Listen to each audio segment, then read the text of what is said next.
gonna get it now. God knows what you've done to that poor girl. This is Agent Nightingale, FBI! Get him up, Hemingway! You're under arrest! You move a muscle, I'll unload right in your goddamn face! Stay right where you are, Slane!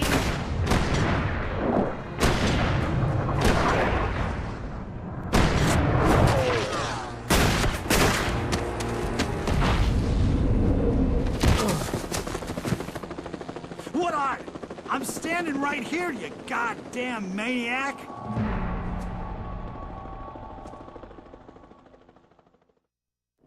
I hated to leave Barry behind, but there was no way I'd miss my appointment with the kidnapper. Mr. Wake, come on! Take it easy!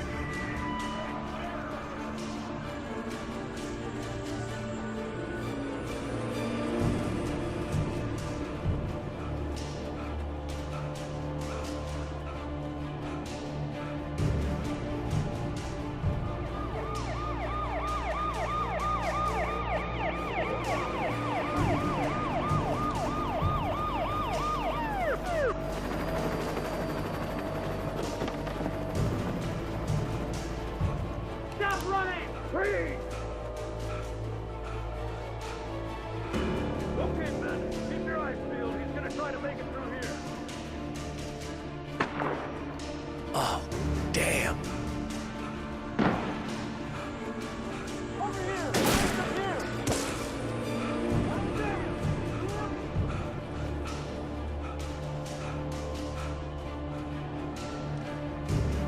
Keep an eye out!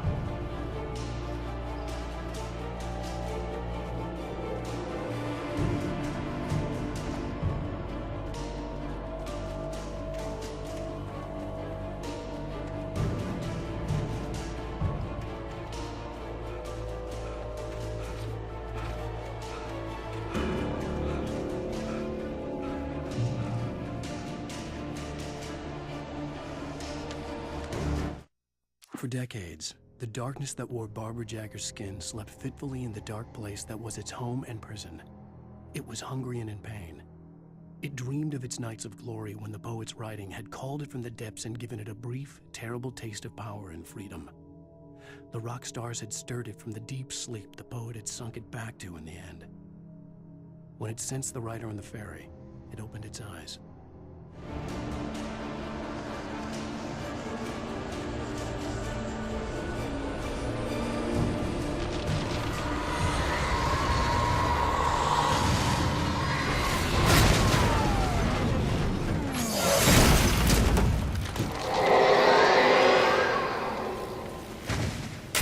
Come in, Agent Nightingale. This is Sheriff Breaker. Over. Nightingale, over. What on earth is going on? My nephew...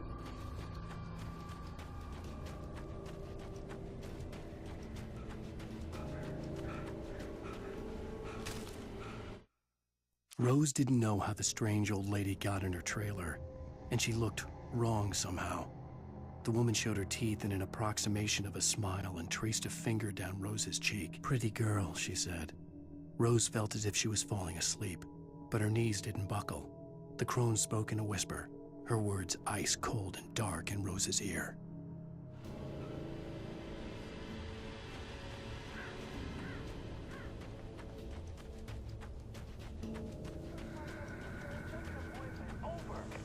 You stay right where you are, Agent Nightingale. I'm on my way. Out.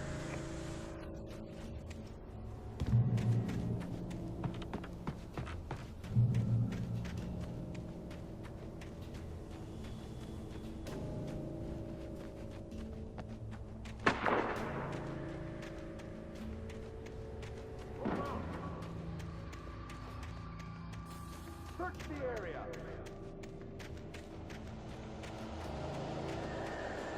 Stay sharp.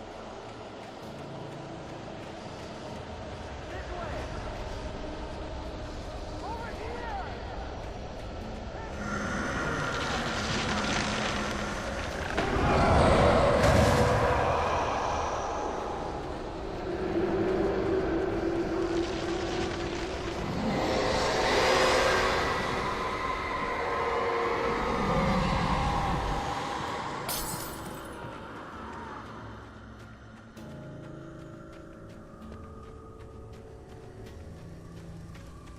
This horror was everywhere I went, circling me.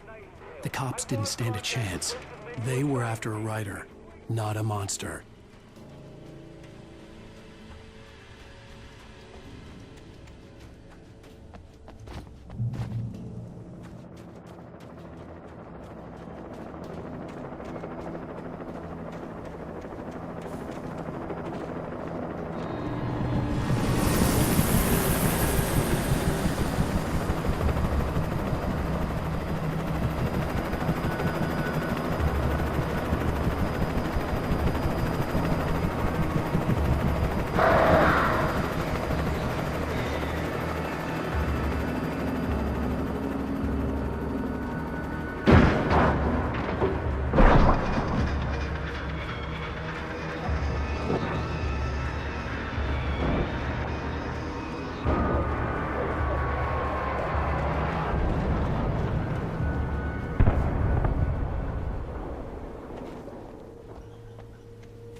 This is James. Mulligan, Thornton, come in. Over.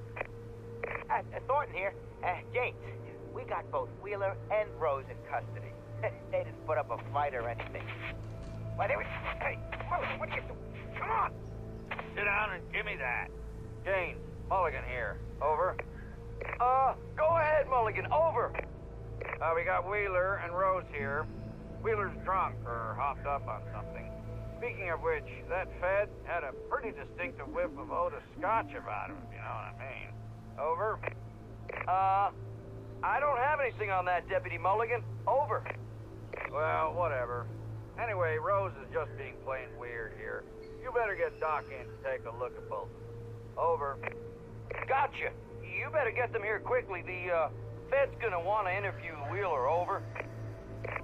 Oh, yeah, I'll bet he does. Looks like they have a lot in common. Mulligan out.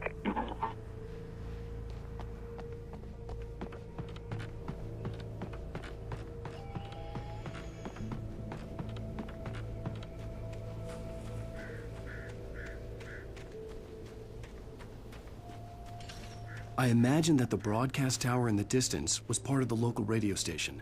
Maine seemed like a decent guy. Perhaps he could give me directions to the coal mine.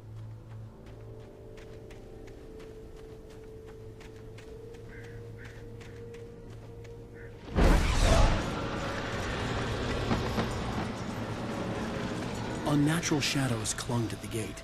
The darkness that was after me was trying to stop me. I wouldn't get through without a light. There was no power to the searchlight.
It took me a moment to recognize the flashbang grenades.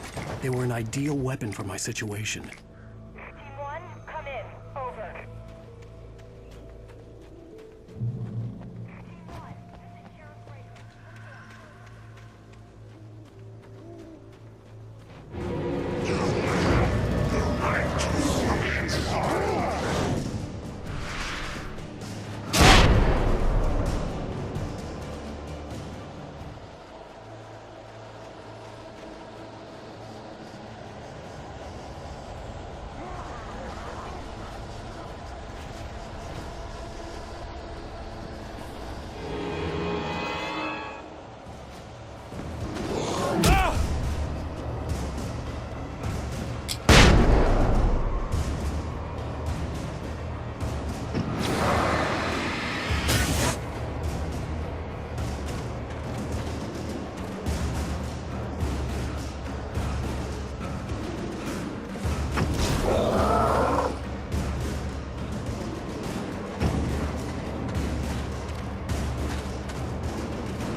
And here's another call.